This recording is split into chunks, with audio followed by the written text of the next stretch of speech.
Hello everyone, Nello from MaxSpeedMotorsports.com. Today I want to talk about our new version of the backup camera. We're up to version 5.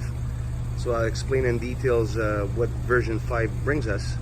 So basically the version 5 enables us to add a front view camera as well. And the version 5 now has dynamic guidelines.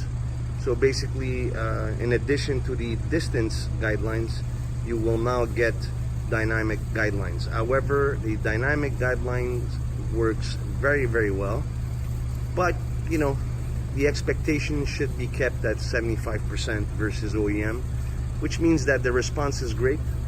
It has a sensor built into the camera. That's the way the guidelines turn.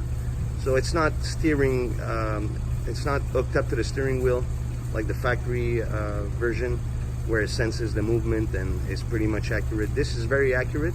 However, like I said, it's a big improvement versus version 4.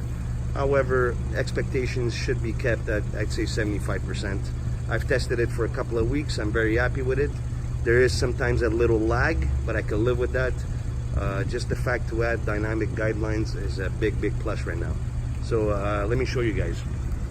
So let's start with the backup camera, which is pretty much what most people are gonna do. So in this case, I have a center mount camera. As you can see,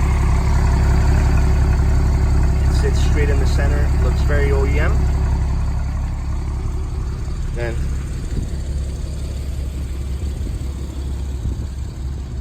we have the front mount camera that sits very low, as you can see.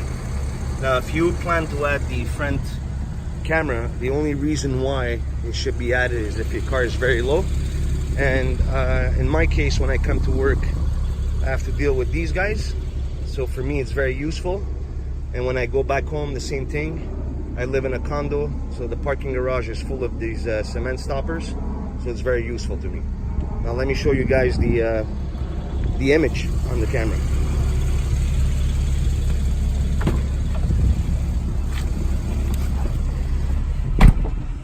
Alright, so I was mentioning before about the dynamic guidelines.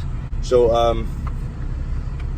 let me show you guys. So you go on reverse. Remember, if your handbrake is on, the camera won't come on. So let's repeat that.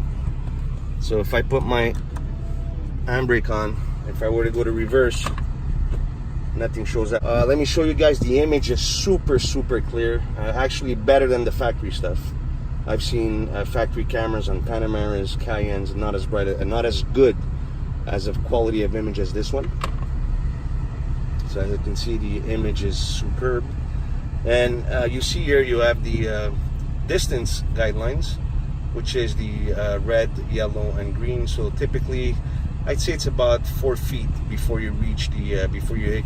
And as far as the dynamic guidelines, it's the white ones. So basically, I'll show you guys. I'll do a little test. All right. So as you're turning, the sensor in the camera will detect it, and it's going to turn as well. So it's pretty cool. When it doesn't detect that you're turning, they go back straight. So let's try it again. Now I'll explain the front camera feature in a few minutes. Alright. I'm gonna go backwards again. So there you go. So there you have it with the dynamic guidelines. So now, if you were to add a front camera, so it is possible to add a front camera as well. So what happens is, as soon as you go to drive, it's going to switch to the front camera automatically, and it will go away after you hit 10 miles per hour.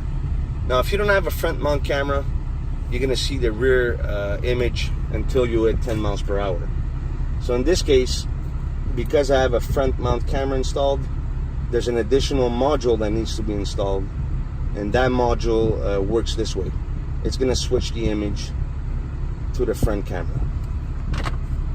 Now you also have a little switch here that's mounted, as you can see. This is part of the front camera. So basically this allows you to switch from back to front. So for example, if I go in reverse, I get the back camera, and if I press my little button, it's going to switch to the front. So as you can see, front and back. Alright,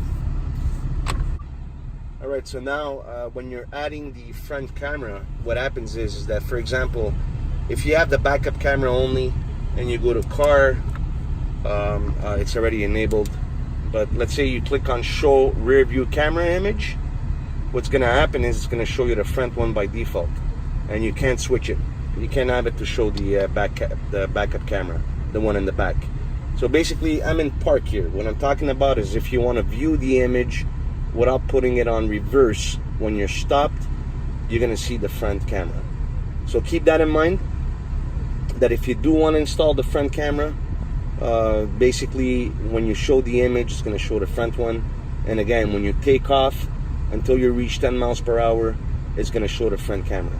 So let's do a demo for the front camera. Alright, so it's going to stay on until I hit 10 miles per hour because I asked it to show the image. Okay, this is for you to get an idea what the front camera, what it does. Now I'm on reverse, it switched to reverse automatically. So when I put on drive, we're getting the front camera, and as you can see, we have a cement stopper. This is what I'm talking about. There you go. That's my front lip. All right. So bang. You know, at this point, this is very useful to me because my lip is very low.